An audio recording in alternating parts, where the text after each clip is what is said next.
quick note in that I'm battling a little bit of a cold right now, so my talk may be kind of interspersed with intermittent spasms of cough. So please, my apologies for that if that occurs. So with that being said, what I'd like to do is to present some results of a research project that we've been working on over the last 4 to 5 years. The project is entitled Express, Examining Pediatric Resuscitation Education Using Simulation and Scripting.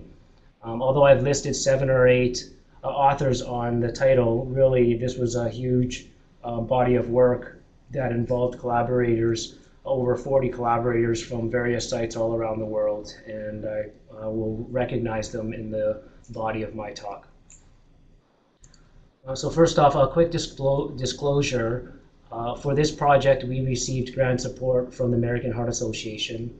The Express Network, or the previously known as Express Network, was funded by the Leonard Foundation for Acute Medicine. That funding is now supporting the INSPIRE network. And my intellectual conflict of interest is that I'm involved in development of educational materials and guidelines for the American Heart Association.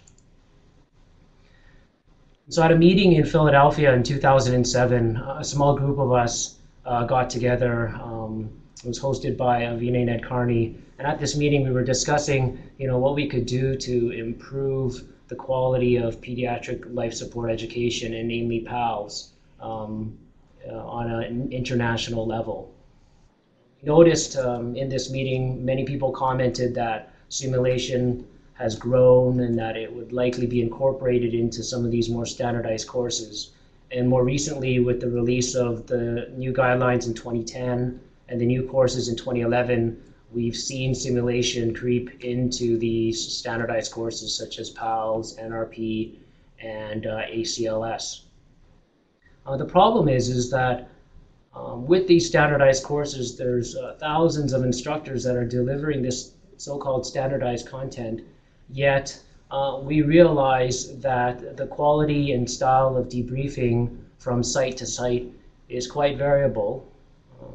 It's dependent on a number of different factors, ranging from the instructor level of expertise and experience to even the local culture and thoughts behind how debriefing should be done. And so at that meeting, what we thought was maybe we should do a study to identify one way to standardize the delivery of debriefing during PALS courses. Our proposed solution was the development of a debriefing script meant to be grounded in sound debriefing principles to provide a solid framework where debriefers could access specific wording and phrases to help guide them through this sort of reflective learning process that we all know as debriefing. And so with that, we decided to embark on a multi-center study.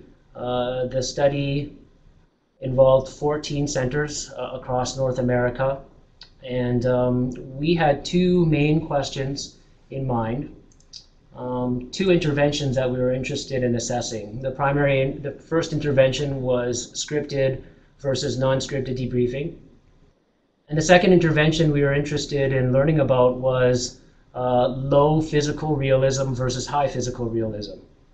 And so our primary question was to evaluate the effectiveness of scripted debriefing when used by novice instructors versus non-scripted debriefing after simulation-based learning for PALS-related educational outcomes. And our secondary question was whether or not a high versus low physical realism mannequin would impact PALS educational outcomes for interprofessional teams. And so we decided to use a factorial study design. You can see in the table there, we had 4 study arms with all the different combinations of low versus high physical realism and scripted versus non-scripted debriefing. So for our project, we recruited novice instructors. Our novice instructors were either senior residents, year 3 or higher, in pediatrics, emergency medicine, anesthesia, or fellowship training programs in pediatrics, and also nurses, respiratory therapists, or staff physicians who had more than 5 years of clinical experience. They were not allowed to be novice instructors if they had taught previously in a PALS course before. And the teams of healthcare professionals that we ran through the simulations were comprised of 4 to 5 people, interprofessional teams involving a mix of nurses, respiratory therapists, sometimes paramedics, as well as residents and physicians.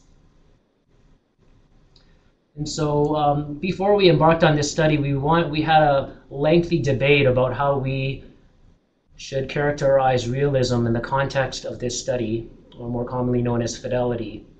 After that long debate, what we decided to do was really focus down on the physical realism of the mannequin alone.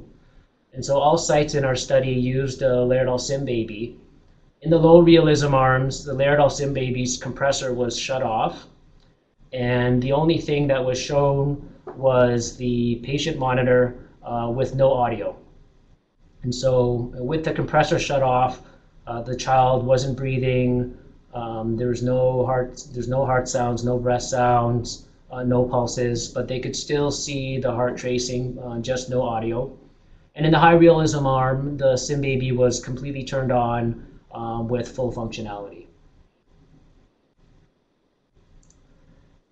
And so we gathered together our study team. As you can see, there's a large study team. All of these people did an incredible amount of work to make this project come to fruition. Most of them were recruitment sites. A couple sites in particular served as consultants, which were critical to the success of our project, which I'll describe in a little more detail on a future slide. And so our first job was to develop our main intervention. We took some time to develop the script. It took about 5 or 6 months and was developed in conjunction with the team at the Center for Medical Simulation in Harvard, in particular Jenny Rudolph and Robert Simon. We decided that we were going to model the script based on the advocacy inquiry theory of debriefing. And as you can see from the slide, it was a task-based script that was closely paired to the scenario. And so it was a 5-page script. The first page was an outline, which I'm not showing here. The second page and third page on 2 sides of one card was for medical management, and the fourth and fifth page was for crisis resource management. So this is essentially the very first task on a list of 8 tasks for medical management. What we asked the debriefers to do was simply look at the task, identify the task, and then assess whether or not the team performed this task well or poorly. And based on how they performed the task, they would move across the script, across the row, and use the specific wording that was scripted in the tool itself to help facilitate their question and hopefully further discussion. And so the same model was followed for all 8 tasks for the medical management, as well as 8 tasks that we identified for crisis resource management. Here's an example of a couple of tasks for the crisis resource management portion of the script. One of the items we identified was constructive feedback. For that item, the instructor would simply check whether or not that was performed well or needs work, and they would go across the script with the wording that was suggested. I'm just going to highlight one part here on the bottom where it says providing clear messages. In a few portions of the script, we added video options, and we gave some suggested points in time where they could potentially highlight aspects of care which were amenable to the use of video. So a brief look at our study design. The way that I've done this slide outlines a 2-arm study. It was actually a 4-arm study, I'll remind you, a factorial study design. We had interprofessional teams. Half of them had scripted and non-scripted debriefing. And of those that had scripted debriefing, half of them had their simulation scenarios with low realism, and the other half had their simulation scenarios with high realism.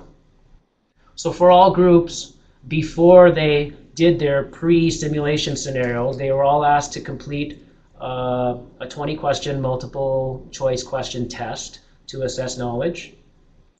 Then they immediately went into their simulation scenario, the pre-scenario. The scenario that we designed was a 12-minute scenario of a child in shock who progressed to ventricular fibrillation. It was tightly scripted to ensure standardization across all 14 of our recruitment sites.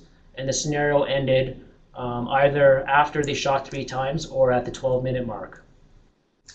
So the difference between the pre and post scenarios was pretty simple. The scenarios themselves were exactly the same, whether it was pre or post. The only difference was that we slightly changed the STEM or the history so that the learners wouldn't know that the post scenario was the same as the pre scenario. But the checklist that we developed for the scenarios were identical. And for those subjects who went through low realism or who were randomized into the low realism arm, both the pre and post scenarios were low realism, and same thing for the high realism groups. Both pre and post scenarios were high realism. This scripted debriefing intervention that you see there in the middle, that was a 20-minute scripted debriefing.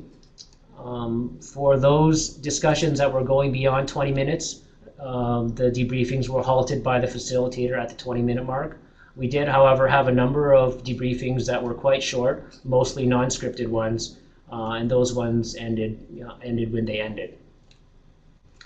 And so, as you can see from the cameras, all of the simulation scenarios pre and post were videotaped, and they were assessed for our outcome measures. What's not shown on the slide is that all the debriefings were videotaped as well. And so our 3 main outcome measures for our study were knowledge based on the multiple choice test that was done both pre and post. So immediately after the post simulation scenario, they did the multiple choice test again. It was all done on one day. Behavioral performance of the team leader was measured by review of the video and assessment using the behavioral assessment tool, which I'll talk a little bit about. And then cognitive or clinical performance was assessed by comparing pre versus post performance on video review using Aaron Donahue's clinical performance tool. So next, I just want to discuss a little bit about how we went about doing the video review. Because we had so many outcome measures and such a large volume of videos, what we decided to do was gather together video review teams to help facilitate the review process. So you can see that for each tool, we had 8 people assigned to be reviewers.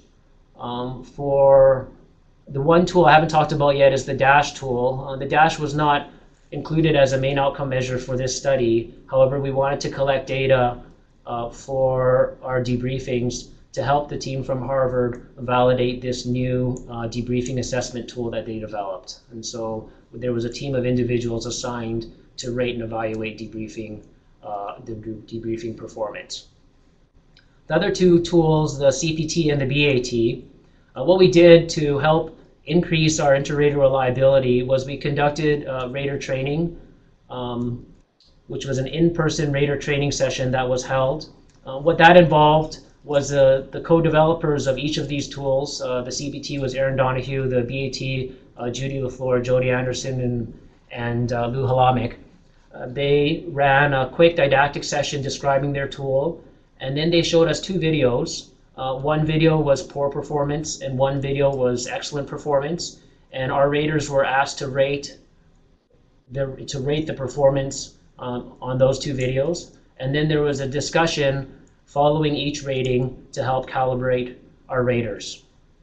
As it ended up, we didn't start video review until over 1 year after the initial training session was done. So what we had to do was we scheduled a rater booster session, which was held via webinar, where all of our raters were asked to re-rate those 2 training videos, followed by facilitated discussion to recalibrate our raters. And we felt that that worked really well and helped to enhance the inter-rater reliability for our study.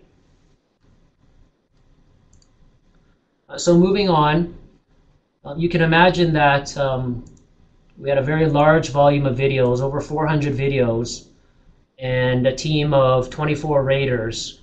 And so we kind of struggled initially to figure out a way of how we were going to distribute all of these videos to all of these raters in a timely fashion, and then collect all of the information from their ratings.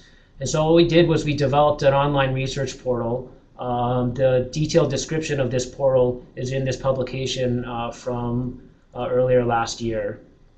What this portal does is it helps us have a place where we can post study videos. And so here's an example of one of our study videos. We decided to capture two views, a bird's eye view from the base of the bed, and then an overhead view from right on top of the patient. And then we paired that with the view of the monitor, and all sites were expected to submit their videos in this format. These videos were then posted on our research portal, and this allowed us a place where all of our video reviewers could log in, pick up their assignments or their review assignments, view the videos online, rate the videos online, and then have all of that data stored securely online for easy download via Excel spreadsheet by the primary investigator. And so from that paper that I showed you, there's a table which kind of lists the differences between a traditional learning management system and the research portal that we developed to help facilitate this project. The main difference is that if you see in the second row is that the research portal allows us to design studies using a custom study design tool, and also allows us to automate or do custom assignment of subject codes to all of our research subjects. And in the fourth row, it allows custom assignment of videos by team or individual based on study arm to our team of video reviewers. And all of this can be done remotely through an online process. And so this portal really helped us to streamline the data collection and extraction process using the videos, and made my life a lot easier as the data was kind of coming in. So moving on to our results, we enrolled 104 teams with 453 subjects. 453 subjects completed the MCQ, 10 of them didn't complete the post-test, and so we analyzed data for 443 subjects that completed the pre and post-test for the MCQ. We decided to exclude 8 teams for analysis of the CPT and BAT. Both Aaron Donahue and Jody Anderson and Judy LaFleur, they requested some data for further validation of the tools that they had developed. And we felt that by excluding these teams from our data analysis, we could safely validate these tools in a separate publication. Unfortunately, we lost 6 teams or 29 subjects due to poor audio or video quality. In some videos were sent, we couldn't hear anything that was going on. And in a few videos, the video quality was so poor we couldn't really see anything. So in the end, we had 387 subjects or 90 teams where the video was good enough for review for the purposes of assessment by CPT or BAT. And the distribution of those subjects and teams amongst the 4 study arms is described there, highlighted there in the slide. So essentially we had either 22 or 23 teams in each arm. And so this paper here is a paper that Aaron Donahue published, which describes the result of this analysis here. Those 8 teams that were excluded for analysis of the CPT, we used that data to help validate Aaron's CPT tool. It ended up having a pretty decent injury rate or reliability of 0.63. And what we did to help acknowledge and give academic credit to our collaborators was we inserted an express byline. And what this byline allowed us to do was to give academic credit to all of our collaborators. All of their names are if you search their names in PubMed, this paper will come up as a formal author. And so this was our way of distributing the academic credit evenly amongst all of our investigators. And so what did we find? So when we compared the 2 scripted arms versus the 2 non-scripted arms, we found that for the behavioral assessment tool, the behavioral performance of the team leader, that there was significant improvement in pre versus post scores in the scripted arm compared to the non-scripted arm.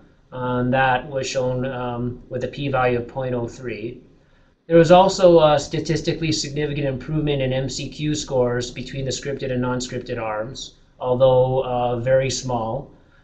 And then, although we didn't show a significant improvement for clinical performance, there was some improvement shown, or a trend towards improvement between scripted and non-scripted arms.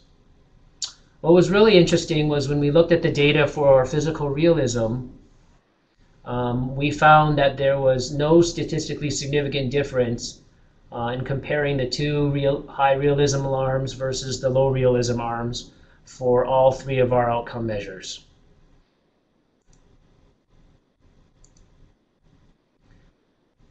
And so that begs us to ask the question, why were our results not as significant as expected? So from a scripted debriefing point of view, one might surmise that maybe it was related to our scenario. We only had one scenario. Maybe it wasn't difficult enough. Maybe we should have run 2 or 3 or 4 scenarios with scripted debriefings afterwards. Maybe if we had done that, there would have been a more significant difference for scripted debriefing. The length of the debriefings was only 20 minutes, so perhaps if we had lengthened the debriefings a bit more, there would have been more significant learning. So you can certainly hypothesize as to other variables which may have contributed to more significant learning. From a realism point of view, our study team really felt that there was pretty high realism, simulation realism overall. The scenarios were very tightly scripted. The conceptual realism was high. The emotional realism was high, whether it was low or high physical realism. And the environment that these sessions were carried out in were all in simulation centers. So the physical environment, environmental realism was very high. The only variable that we had extracted and changed was simply the physical realism of the mannequin in and of itself. So perhaps as educators, maybe purchasing these $50,000 or $60,000 mannequins doesn't matter as much as having a tightly scripted scenario with high physical and high environmental realism and conceptual realism. The other thing we thought that was, once again, getting back at our intervention, it was only a one scenario in debriefing intervention. Perhaps if subjects were exposed to high realism simulation for the duration of a 2-day PALS course, that their learning would be more significantly enhanced. And so once we completed this part, we identified our problem, we defined our question, we studied it, we thought, well, what's the most effective way of disseminating our results to help promote effective knowledge translation? And so what we wanted to do was to package this up in a nice, tight package to deliver to as many people as possible. What we sought to do was to build the script into the newest version of the PALS and ACLS materials. In discussions with the AHA, the American Heart Association's Pediatric Subcommittee, they felt, the members of the committee strongly felt that the PALS instructor materials were inadequate and that there was more guidance required for debriefing instruction. And they also felt that a standardized method of debriefing needed to be introduced. So that fit nicely with what our mandate was as a research group. In the last couple of years, the AHA has released Structured and Supported Debriefing, which is an online sort of web-based module highlighting a method of debriefing using the GAS model, gather, analyze, and summarize. And so what we aim to do was to blend the GAS model of debriefing with what we identified and learned as the best features of the Express debriefing script. And we wanted to merge those two together to help develop a new American Heart Association debriefing tool. And so when reflecting back to our design of the Express debriefing script, we identified a few things that we thought worked well. The colors were real nice in helping the instructors move through the script. The tabular layout seemed good. The method of questioning was solid and grounded in good theory. And the format and the outline was nice. The instructors really liked that. The problem was the script was way too long. 5 pages was much too onerous. There was too many words on the script. And unfortunately, when we initially designed the script, it wasn't easily generalizable to a variety of different types of scenarios. Because we had pre-assigned the objectives. And so what we ended up doing was developing a new debriefing tool. 1 page instead of 5s, and making it adaptable and flexible to the various scenarios that are run in both PALS and ACLS courses.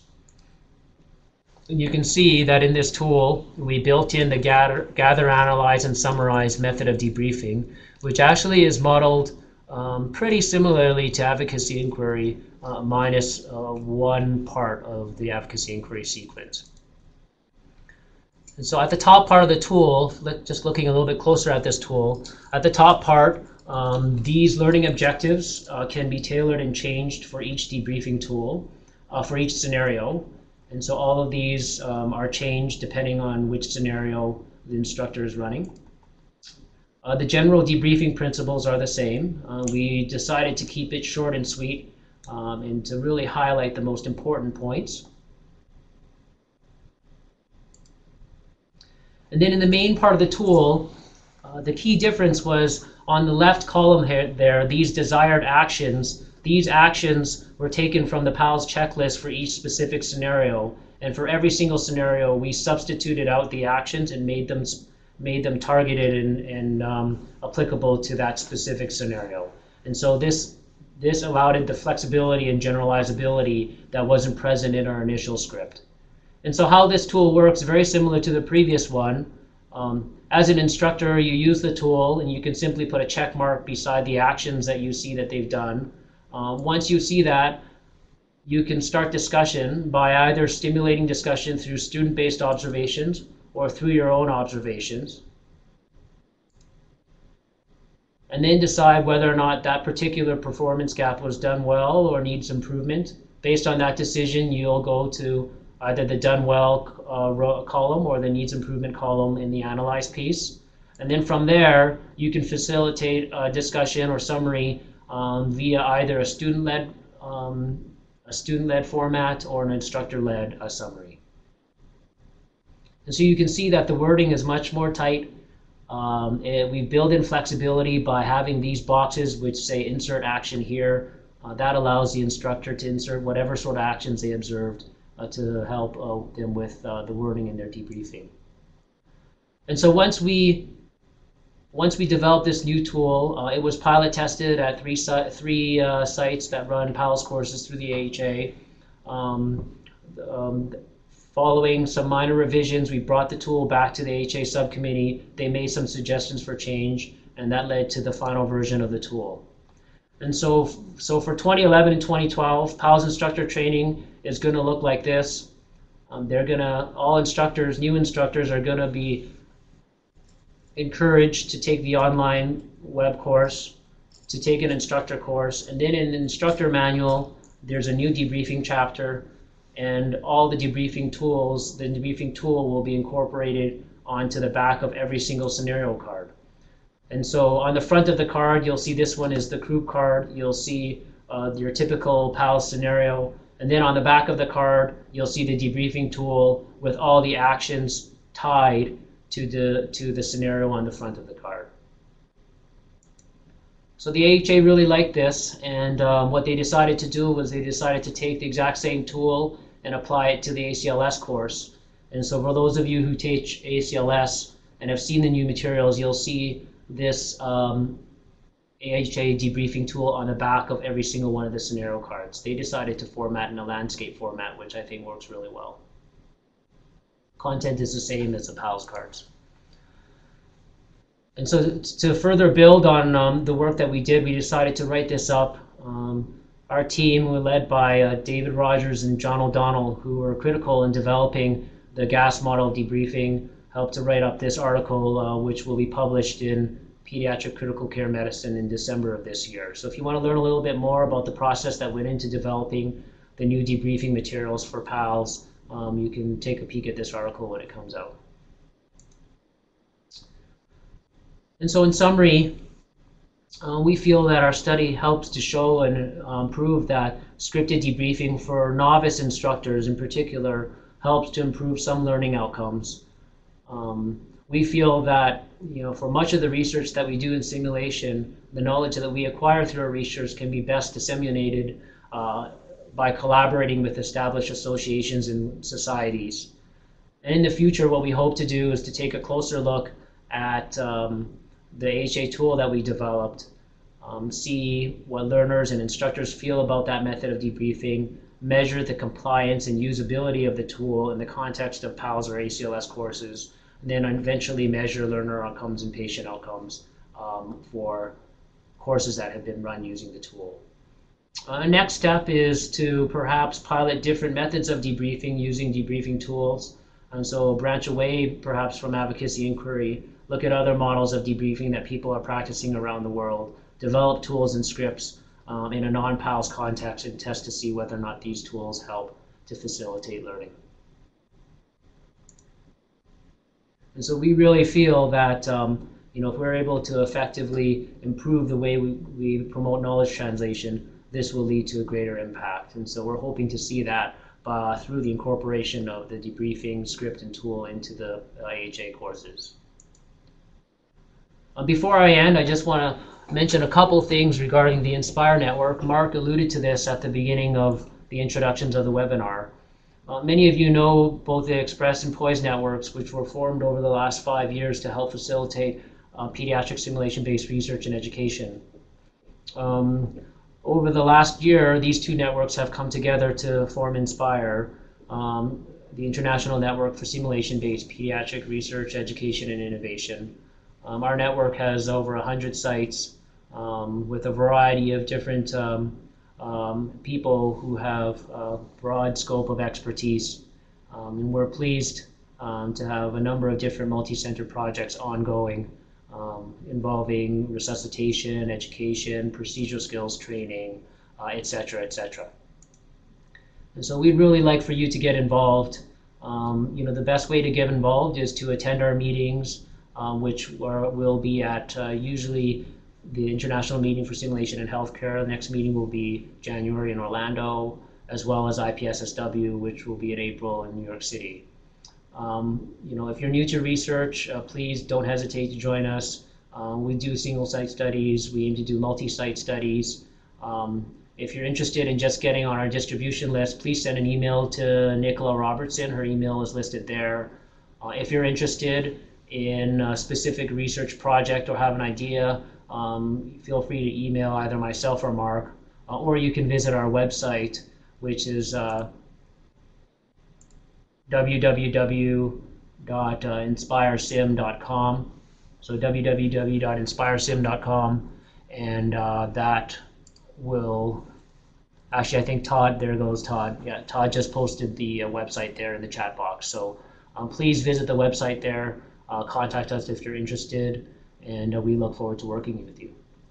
So at this point, I guess I'm happy to take questions.